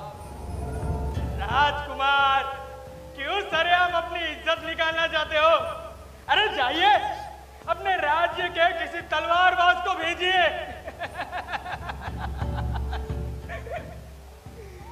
परिणाम के भय से शस्त्र न उठाना मूर्खता ही नहीं, कायरता भी है। और हम ना तो मूर्ख हैं और ना ही कायर। जैसी राजकुमार की इच्छा। तो सुनो, आराम से, राजकुमार है, अगर इन्हें कुछ हो गया तो इनके राज्य का भविष्य खतरे में गिर जाएगा। तो शुरू करते हैं।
राजकुमार की दिलेरी ने सबको मंत्र मुग्ध कर दिया। कुछ ही समय के पश्चात राज्य की सभी जिम्मेदारियां राजकुमार को सौंप दी गई। जैसे कि सबको अपेक्षा थी, राजकुमार वज्रनाभ के राज में शुभंकरा नगरी की दिन दुगनी रात चौगनी तरक्की होने लगी। देश के सभी कोनों में उनकी प्रशंसा हो रही थी, परंतु धर्म के प्रति वे आरंभ से ही निष्ठावान थे और आखिरकार इतना वैभव प्राप्त करने के बाद भी उन्होंने सब कुछ त्याग कर दीक्षा लेने का निश्चय किया। संयोगवश जिस दिन उन्होंने ये संकल्प किया, उसी दिन क्षमनकर नामक जिनेश्वर भगवान उस नगरी में स्थित एक उद्यान में पधारे। तनिक भी विलंब किए बिना वज्रनाभ तुरंत उन भगवान के चरणों में पहुंच गए।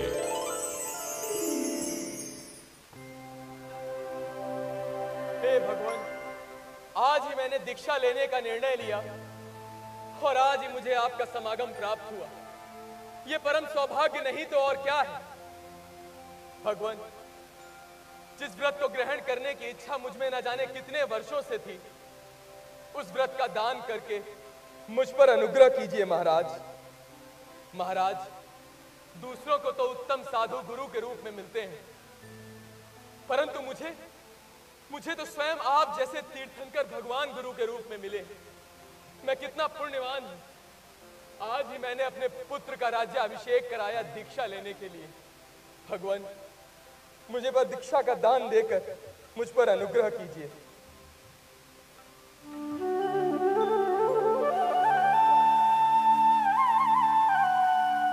वज्रनाभ के वचन सुनकर दयालु भगवान ने उन्हें तुरंत दीक्षा दे दी।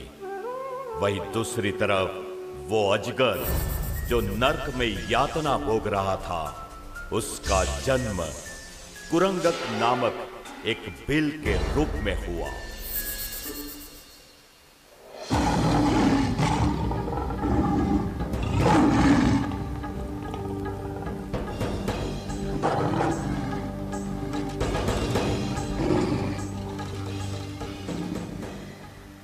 कुरंगक, रहने देते हैं, इस शेर को ऐसे ही छोड़ देते हैं। काफी खूंखार मालूम पड़ता है, कहीं हमें ही ना चीर फाड़ दे। शेर चाहे कितना ही खूंखार क्यों ना हो, कुरंगक से ज्यादा खूंखार नहीं हो सकता।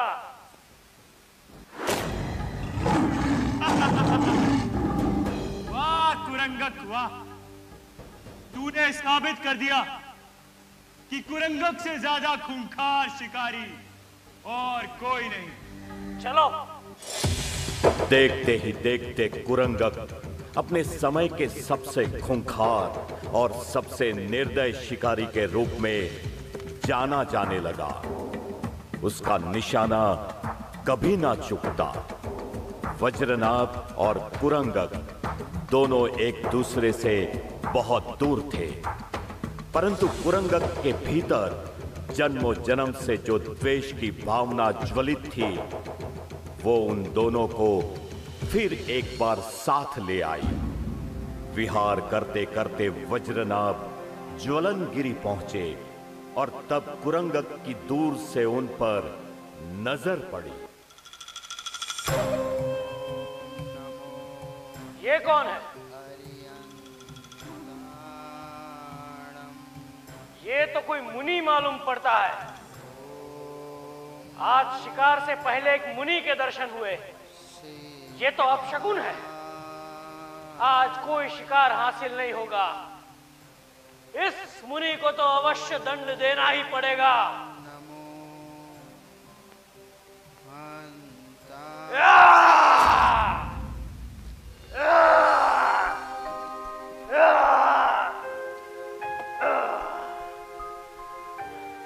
अपनी धर्मपरायणता और सत्कर्मों के कारण मृत्यु के पश्चात वज्रनाभ मध्य ग्रेवियक में ललितांग नामक देवता बने। पार्श्व प्रभु का 7वां जन्म। और कुरंगक, जिसने आजीवन निर्दोष प्राणियों का संहार किया और जिसे अपने बल पर बहुत घमंड था, वो अपनी मृत्यु के पश्चात रौरव नरक में नरकवासी बना।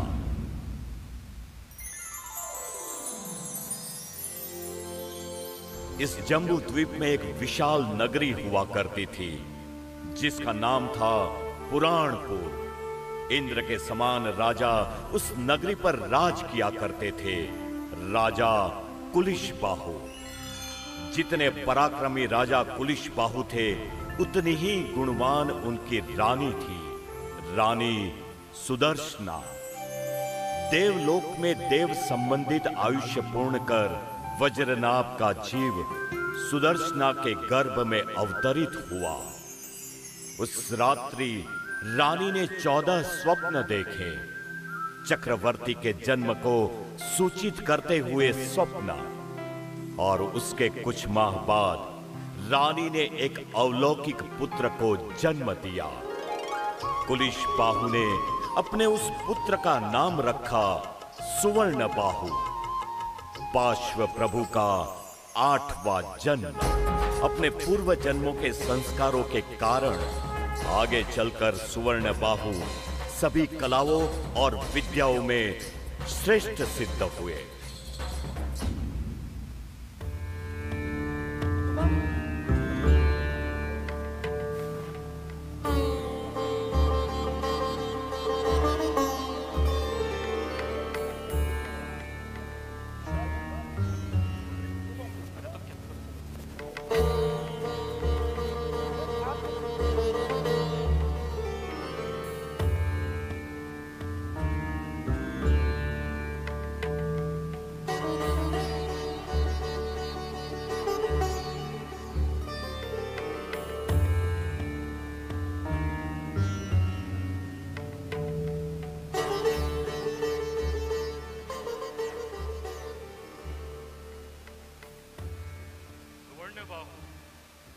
देखना चाहता हूं कि तुम्हें शास्त्र का कितना ज्ञान है। अवश्य गुरुदेव। क्या तुम तैयार हो? जी गुरुदेव। जैन धर्म में कितने तत्व कहे गए हैं? जैन धर्म में 9 तत्व कहे गए हैं गुरुदेव।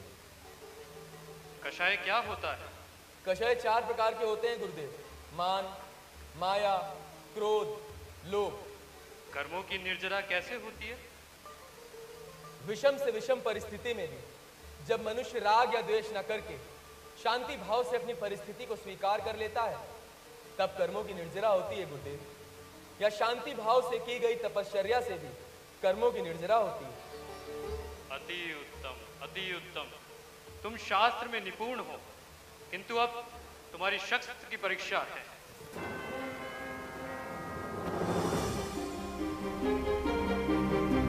सेनापति,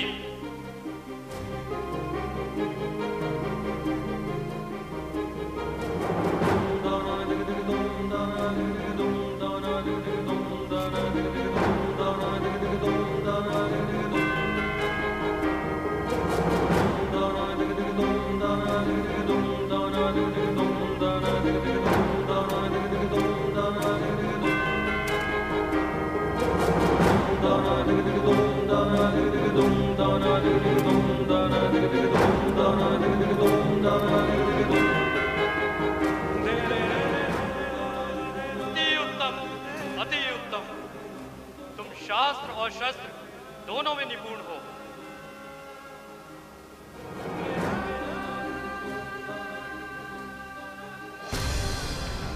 इस प्रकार दिन भर दिन अपनी प्राप्तियों के द्वारा सुवर्ण बाहु अपने माता पिता का नाम रोशन करते रहे। धीरे धीरे महाराज कुलिश बाहु के अंतर में वैराग भाव उत्पन्न होने लगा और आखिरकार एक दिन सुवर्ण बाहु का राज्याभिषेक कर उन्होंने दीक्षा ग्रहण कर ली। सुवर्ण बाहु की कुशलता पर किसी को भी संदेह न था। उनके राज में पुराणपुर और फलने फूलने लगा। एक दिन सैर करने के लिए सुवर्ण बाहु अपने अश्व पर सवार होकर निकल पड़े। हवा से बातें करता हुआ वो अश्व तेजी से दौड़े जा रहा था। उसकी गति देखकर सुवर्ण बाहु चिंतित होने लगा। उन्होंने अश्व को रोकने के लिए लगाम को खींचा, परंतु जब जब लगाम खींची जाती अश्व और तेजी से दौड़ने लगता। सुवर्ण बाहु की समझ में नहीं आ रहा था कि ये क्या हो रहा है। आखिर दूर दराज के किसी वन में अश्व को एक सरोवर दिखाई पड़ा और अपनी प्यास बुझाने के लिए अश्व रुक गया।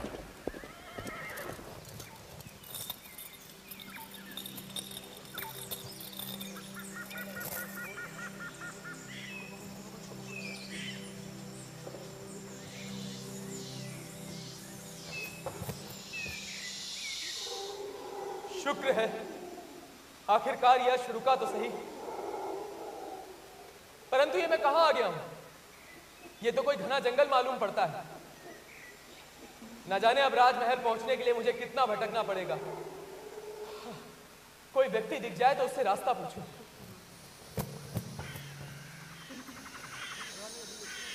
कितनी अच्छी धूप खिली है ना आज। बस हाँ।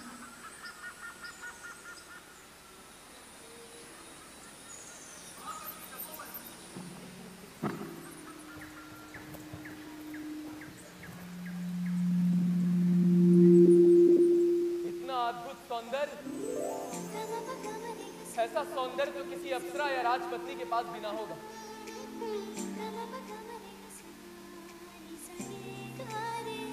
ये तो तीनों लोक की सबसे सुंदर रचना है।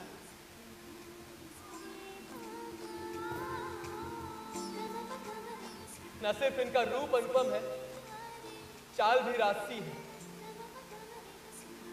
उसके बावजूद ये तपोवन के कार्यों में हाथ बटा रही हैं। ये तो निश्चित है कि ये कोई तापस कन्या नहीं हो सकती, ये अवश्य ही कोई राजपुत्री है।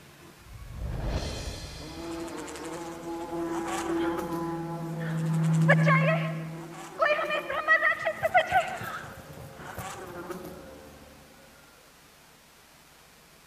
आप कुशल तो है ना? पद्मावती, आप कौन हैं? और यहाँ तपोवन में क्या कर रहे हैं? मैं राजकुमार सुवर्ण बाहु का मंत्री हूँ। राजकुमार ने मुझे यहाँ ये देखने के लिए भेजा है कि सभी तापस निश्चिंत तो है ना। यदि आपको कोई समस्या हो तो आप मुझे बताइए, मैं तुरंत राजकुमार से कहकर उस समस्या का निवारण करवा दूंगा।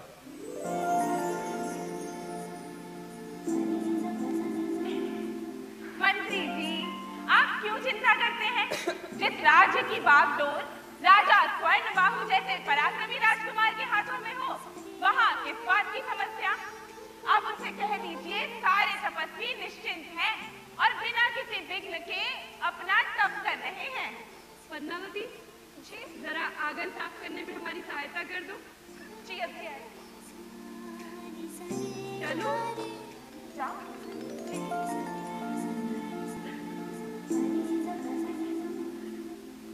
सुनिए, वो तापस कन्या तो नहीं लगती? कौन, वासुदत्ता? नहीं नहीं, वो तो तापस कन्या ही है। नहीं, वासुदत्ता नहीं, वो जो बहुत सुंदर है। अच्छा, तो मतलब हम सुंदर नहीं हैं? नहीं नहीं, मेरा ऐसा तात्पर्य नहीं था। आप भी सुंदर हैं, बहुत सुंदर हैं। वो जो अभी यहाँ से गई, वो जो जिनका चाल चलन आप लोगों से काफी भिन्न है। अच्छा, मंत्री जी आप बहुत चालाक बन रहे हैं। वैसे हम आपकी सहायता कर सकते हैं, परंतु हमारी एक समस्या है। समस्या? आप मुझे बताइए, हम तुरंत उस समस्या का निवारण कर देंगे। क्या है ना, ये मटके खाली हो गए हैं और नदी है 10 कोस दूर। अगर आप ये भर लाएं, तो हम आपकी मदद करने की सोचेंगे। 10 कोस? हाँ हाँ, हम अभी भर लाते। अरे रुकिए, हम बस मजाक कर रहे थे, रख दीजिए। मंत्री जी आप तो बहुत उतावले हो रहे हैं। ठीक है, फिर हम बता ही देते हैं। आपका अनुमान बिल्कुल ठीक है, वो कोई तापस कन्या नहीं बल्कि राजकुमारी है। राजकुमारी? फिर वे तपोवन के कार्यों में हाथ क्यों बटा रही हैं? आप बैठिए, मैं बताती हूँ। दरअसल वो रक्तपुर के राजा केचरेंद्र की पुत्री हैं, पद्मावती। उनके जन्म के साथ उनके पिता की मृत्यु हो गई और राजा की मृत्यु के बाद सारे राजकुमार राजपद के लिए एक दूसरे से लड़ भिड़े। पूरे राज्य में हाहाकार मच गया। बस तभी अपनी पुत्री को बचाने के लिए रानी रत्नावली पद्मावती को यहाँ गायब मुनि की शरण में ले आई। तब से वो यही है। अर्थात वो रत्नपुर की राजकुमारी है? जी। परंतु इतने वर्षों के बाद तो उनके राज्य में शांति स्थापित हो चुकी होगी, फिर वे अपने राज्य वापस क्यों नहीं चली जाती? नहीं नहीं, वो यही नहीं। परंतु क्यों? वर्षों पहले एक दिव्य मुनि यहाँ पधारे थे। उन्होंने गायब मुनि से कहा कि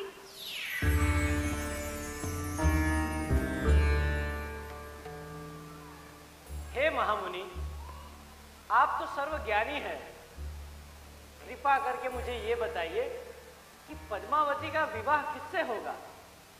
महाराज कुलेश बाहु के पुत्र स्वर्ण बाहु का अश्व एक दिन बेकाबू होकर यहाँ आएगा, वही इस पद्मावती से विवाह करेगा। जो आज्ञा महाराज। अर्थात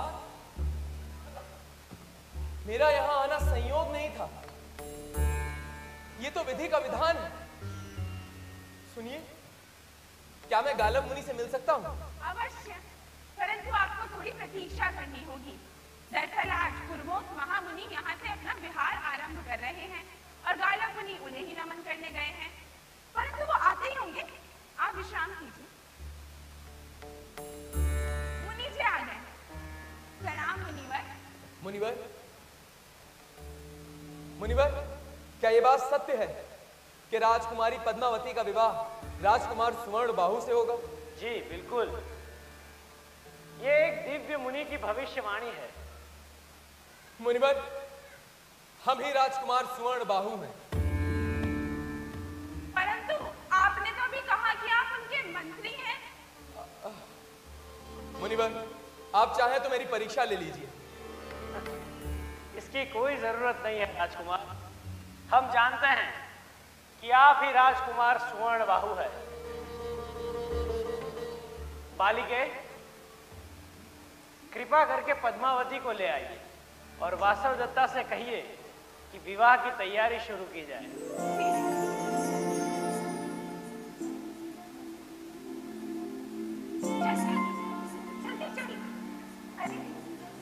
अरे किंतु क्या हुआ? हम तो आंगन साफ करने में मदद कर रहे थे ना। तुझे ये सब काम करने की कोई आवश्यकता नहीं। वो क्यों? पद्मावती, हम राजकुमार सुवर्ण बाहु हैं।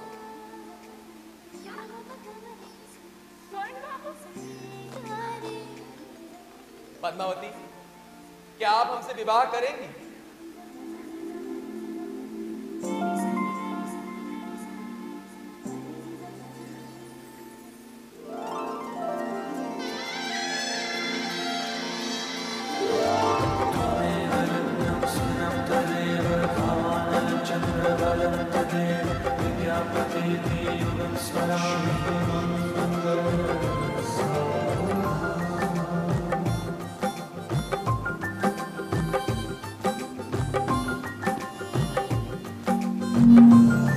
और इसी प्रकार सुवर्ण बाहु और पद्मावती का ब्याह हुआ। सारी नगरी को एक दुल्हन की तरह सजा दिया गया। चारों तरफ खुशियों की लहर दौड़ गई। इस जोड़ी को जो भी देखता प्रसन्न हो जाता। विवाह के पश्चात राजनीति के प्रति सुवर्ण बाहु की निष्ठा दिन पर दिन बढ़ती गई और एक दिन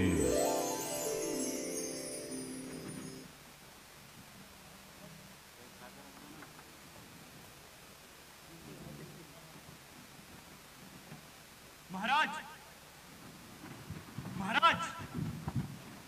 क्या बात है सेनापति? आज आप बहुत प्रसन्न लग रहे हैं। हाँ महाराज, बात ये ऐसी है, आप सुनेंगे तो आपका मन भी उत्साह से भर उठेगा। अच्छा, ऐसी क्या बात हो सकती है सेनापति? महाराज, शस्त्रशाला के बाहर चक्र रत्न उत्पन्न हुआ है।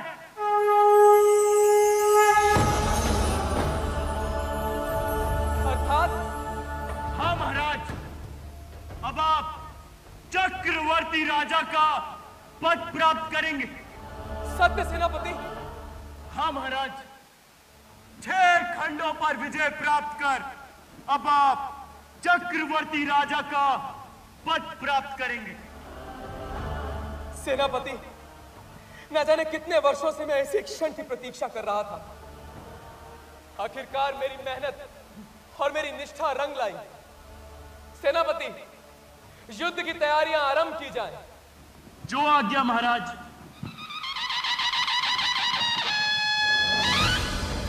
सुवर्ण बाहु की अनगिनत उपलब्धियों में एक और उपलब्धि शामिल होने वाली थी। वे 6 खंडों के अधिपति बन चक्रवर्ती राजा बनने वाले थे और इसलिए 1000 देवताओं से अधिष्ठित चक्र रत्न आकाश की पूर्व दिशा में प्रकट हुआ। रग रग में केवल और केवल विजय का उत्साह लिए सुवर्ण बाहु की सेना ने युद्ध की घोषणा की।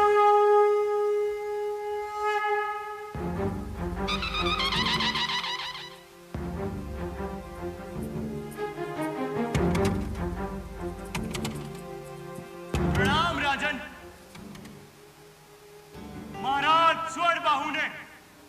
युद्ध की घोषणा की है।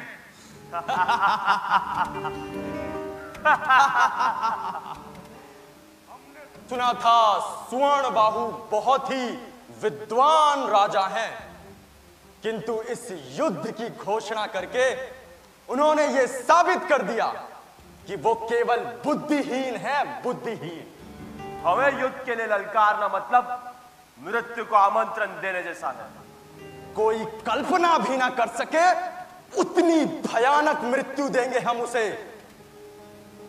सोच लीजिए राजन, आप अब भी शरणागति स्वीकार कर सकते हैं।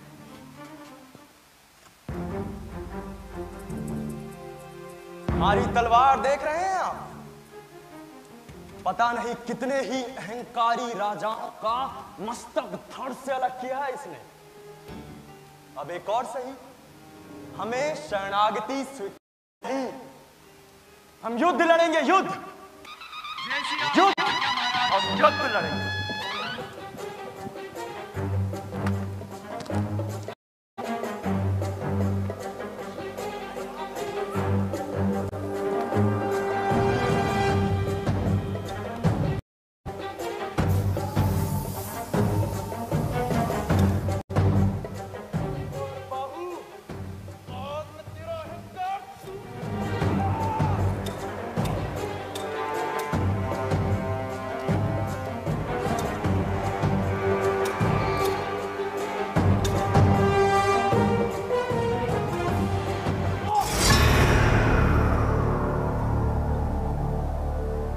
आपके पास शयन का अवसर था महाराज।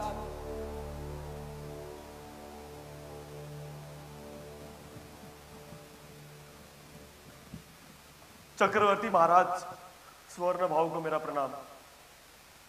महाराज, मुझे शरणागति स्वीकार है। आप बिना युद्ध करे ही शरणागति स्वीकार कर लेंगे राजा? महाराज, चक्रवर्ती होना आपके भाग्य में लिखा है, और इस भाग्य को लिखा ना कोई मिटा सकता है ना बदल सकता है। इस युद्ध में मेरा पराजय निश्चित है। ना आपकी विशाल सेना का मैं सामना कर पाऊंगा, ना आपकी बुद्धिमानी का।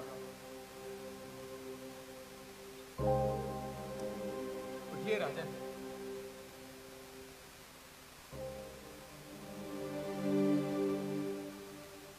अब से हम मित्र हो गए।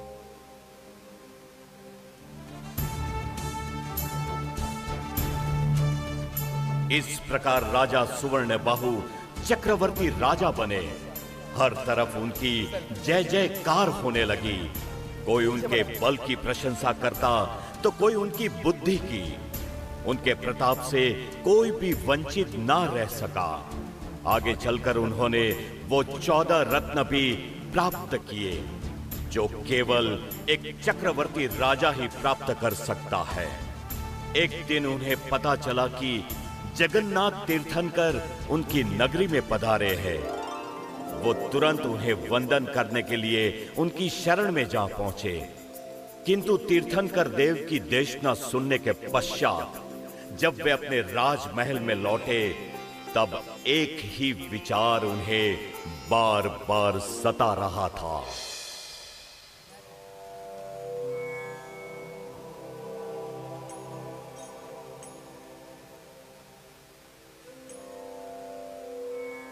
तीर्थंकर देव की देशना सुनाने के लिए जो देव आज यहां आए थे, मैंने पहले भी कहीं उन्हें देखा है, परंतु कहां कहां? मेरे पूर्व भव। हाँ, अब मुझे सब कुछ स्मरण हो रहा है। न जाने कितने कितने भवों से मैं इस जन्म मृत्यु की कैद से मुक्त होने का प्रयास कर रहा हूं, परंतु हर बार मैं असफल रहा। जिस प्रकार कोई मुसाफिर राह भटक जाता है, मैं भी उसी प्रकार भटक चुका हूं, परंतु मुझे प्रयास करते रहना होगा। तभी मैं इस जन्म जन्मांतर की कैद से मुक्त हो सकूंगा। मुझे प्रयास करते रहना होगा, मुझे प्रयास करते रहना होगा। उसके बाद सुवर्ण बाहु ने अपने पुत्र का राज्याभिषेक करवाया और दीक्षा ग्रहण कर ली। दूसरी तरफ कुरंगक का जीव जो नर्क में था, उसे एक शेर के रूप में जन्म मिला। एक दिन विहार करते करते मुनि क्षीरगिरी पहुंचे।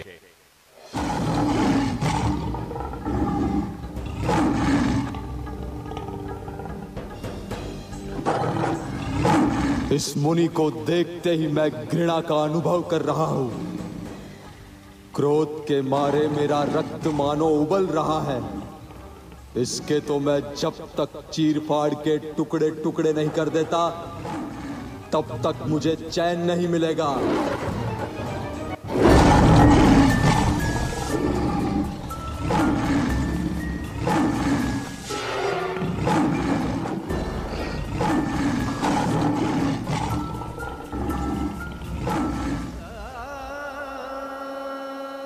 मृत्यु के पश्चात वो मुनि 10वें देवलोक में महप्रभा नामक देवता हुए। पार्श्व प्रभु का 9वां जन्म। और हर बार की तरह इस बार भी हत्यारे को नरक में स्थान मिला। वो शेर चौथे नरक में नरकवासी बना। जिसकी कल्पना भी न की जा सके, वैसी पीड़ा उसे उस नरक में भोगनी पड़ी।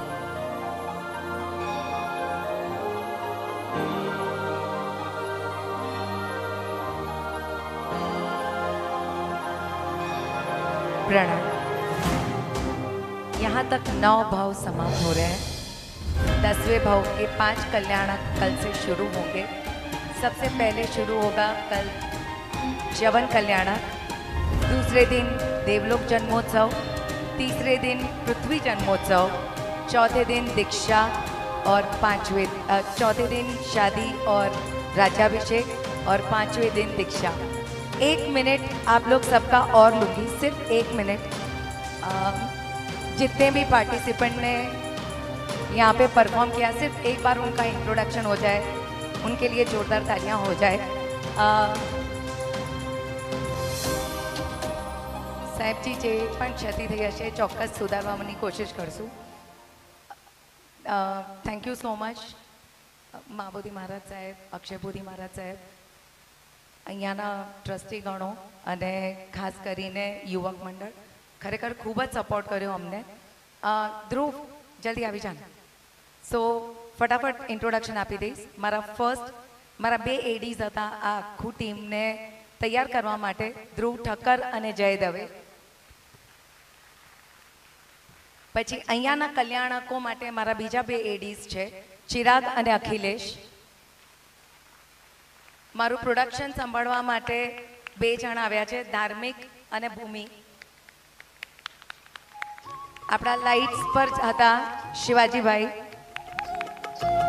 આપણા સાઉન્ડ પર હતા પ્રકાશભાઈ, આપણા માઇક્સ પર હતા મુકુંદભાઈ અને અનિલભાઈ, અને ગ્રાફિક્સ પર હતા હાર્દિકભાઈ શાહ। આપણે સાઉન્ડ જેમનું યુઝ કર્યું એ સરફરોજભાઈ। Thank you so much Sarfaroz bhai, बहुत ही अच्छा आपका कोऑपरेशन है, वी रियली एंजॉयड। अने सेटिंग हतु Praveen Bhosale, Lalu bhai and team, makeup हतु आनंद परमार एंड टीम, और एक एक करके सभी एक्टर्स को बुलाएंगे। और ये पूरी टीम जो है वो नीना जी गाला की हैं, एक बार उनके लिए जोरदार तालियों से स्वागत हो जाए। और संपूर्ण कल्याणक में भी सारी कोरियोग्राफी और सब इनकी टीम ने की है। कलाकारों अंकित, अनुराग, अरुण, बारबी, अब जोरदार तालियों से स्वागत करें। हाँ, चेतन, रविशंकर, संदीप, शुभम, सृष्टि, वर्षा, दैवत, पुनीत, जय। અને એલિફન્ટ જે તમને દેખાણું એ કૌસરભાઈ અને એની ટીમ, જોરદાર તાળી પ્લીઝ આવી જાઓ સ્ટેજ પર। સાહેબજી માસક્ષેપ નાખી આપશો બધાને, બધા આવી જાઓ સાહેબજી। Thank you so much.